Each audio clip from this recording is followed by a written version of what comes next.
Hi guys, welcome back to my channel. Myself Poonam. आज की video में हम पढ़ेंगे एडिमा के बारे में। एडिमा क्या होती है, क्या इसके कारण होते हैं, क्या साइलेंट सिम्टम होते हैं, क्या इसका मैनेजमेंट होता है। चलिए वीडियो स्टार्ट करते हैं। तो सबसे पहले हम पढ़ेंगे इंट्रोडक्शन के बारे में। तो oedema is observer soiling from abnormal fluid accumulation in body tissue or cavity of the body. Edema now as dropsy or hydropsy most commonly occur in the feet and legs. तो ये क्या होता है, जब शरीर के टिश्यू और cavity में फ्लूइड इकट्ठा हो जाता है जिसकी वजह से क्या होता है, सूजन आ जाती है। इसे हम एडिमा कहते हैं। इसे हम ड्रॉप्सी भी कहते हैं। एडिमा ज़्यादातर के पैरों में होती है। चलिए अब हम पढ़ेंगे डेफिनेशन के बारे में कि एडिमा की डेफिनेशन क्या होती है। Edema is the accumulation of excessive amount of body fluid in cell और टिश्यू। फ्लूइड या पानी का ज़्यादा मात्रा में सेल या टिश्यू में बह जाता है, उसे हम एडिमा कहते हैं या सूजन कहते हैं। चलिए अब हम पढ़ेंगे कॉजेस के बारे में कि एडिमा के क्या कारण होते हैं। हमारा इंट्रोडक्शन और डेफिनेशन ख़त्म हुआ।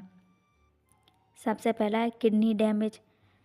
जब हमारी किडनी डैमेज हो जाती है या किडनी की कोई डिसीज़ होती है तो उसकी वजह से क्या होता है कि ब्लड का फिल्ट्रेशन नहीं हो पाता है, जिसकी वजह से यूरिक एसिड वगैरह बॉडी से नहीं निकल पाते हैं, जिसकी वजह से क्या बॉडी पे एडिमा होने लगता है। देन सेकंड है हमारा हार्ट फेलियर। अगर हमारा हार्ट फेलियर हो जाएगा तो उसकी वजह से क्या होगा, हार्ट सही से पंपिंग नहीं कर पाएगा, उसकी वजह से भी क्या एडिमा होता है।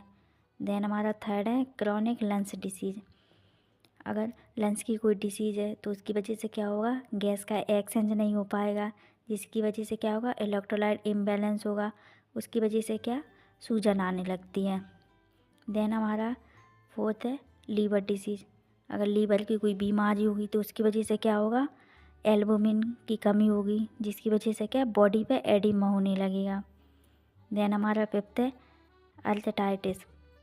इसमें क्या होता है, जॉइंटों में क्या फ्लूइड बह जाता है, जिसकी वजह से क्या जॉइंटों में एडिमा होने लगता है। ये हमारा पैर का joint, elbow joint, etc. Then हमारा नेक्स्ट है ब्रेन ट्यूमर। अगर ब्रेन का ट्यूमर का साइज ज़्यादा बढ़ जाएगा तो हाइपोथैलेमस अपना प्रॉपर फंक्शन नहीं कर पाएगा, तो जिसकी वजह से क्या होगा कि बॉडी के फंक्शन डिस्टर्बेंस होंगे, इसकी वजह से भी क्या एडिमा हो जाता है। देन हमारा है इंक्रीज सोडियम लेवल। अगर हम ज़्यादा सोडियम, नमक वगैरह ज़्यादा खाएंगे तो नमक क्या करता है कि हर चीज़ के लिए क्या H2 में कन्वर्ट करता है। तो हमारी बॉडी में क्या होगा कि अगर H2 में कन्वर्ट होगा तो क्या बॉडी में बर्डन ज़्यादा होगा, जिसकी वजह से क्या बॉडी पे सूजन आने लगेगी। चलिए अब हम पढ़ेंगे इस फैक्टर के बारे में। तो पहला हमारा है standing and sitting still for long time. लंबे समय तक खड़े रहने, बैठे रहने की वजह से क्या सूजन आने लगती है हाथ पैरों में। सेकंड है सर्जरी। अगर किसी भी प्रकार का कोई ऑपरेशन हुआ है तो उसकी वजह से भी क्या सूजन आने लगती है। थर्ड है हमारा बर्न। अगर कोई पर्सन जला है तो क्या उसकी ब्लड वेसल्स में क्या फ्लूइड लीक होने लगेगा, और वो फ्लूइड लीक होने की वजह से जो बर्न का सेल टिश्यू होते हैं उसके आसपास क्या इकट्ठा हो जाएगा, जिसकी वजह से क्या सूजन होने लगेगी। नेक्स्ट है प्रेगनेंसी। प्रेगनेंसी में क्या होता है कि यूट्रस का साइज बढ़ने की वजह से क्या होता है कि बॉडी में सूजन आने लगती है। देन फिफ्थ है हमारा एक्सेसिव साल्ट इनटेक। ज़्यादा हम साल्ट खाएंगे तो उसकी वजह से भी क्या बॉडी में एडिमा होने लगता है। नेक्स्ट हमारा सर्टेन मेडिकेशन। कोई भी दवाई लॉन्ग टाइम से खाते रहते हैं जिसकी वजह से क्या एडिमा होने लगता है। फॉर एग्जांपल वेसोडाइलेटर और calcium channel blocker, etc.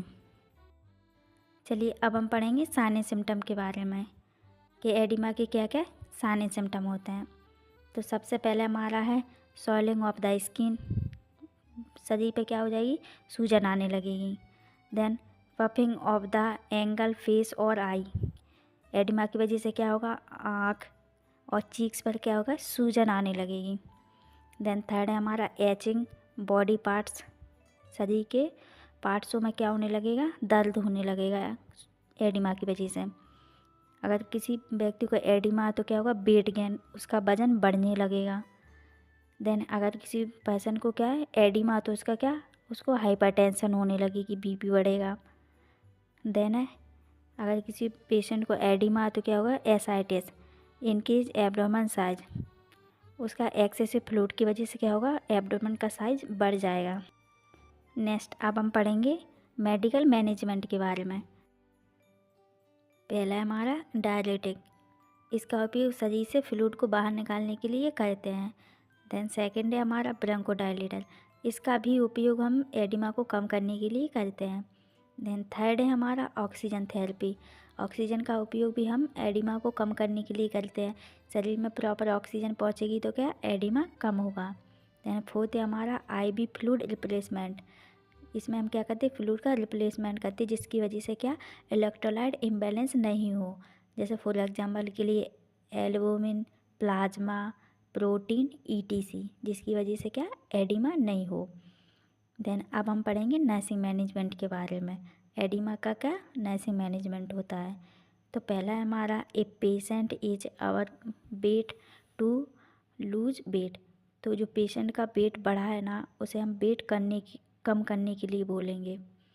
Then second हमारा डू रेगुलर एक्सरसाइज, हम पेशेंट के लिए बोलेंगे कि आपको रेगुलर एक्सरसाइज करना है, व्यायाम करना है, जिससे आप क्या हो, आपका वेट कम हो।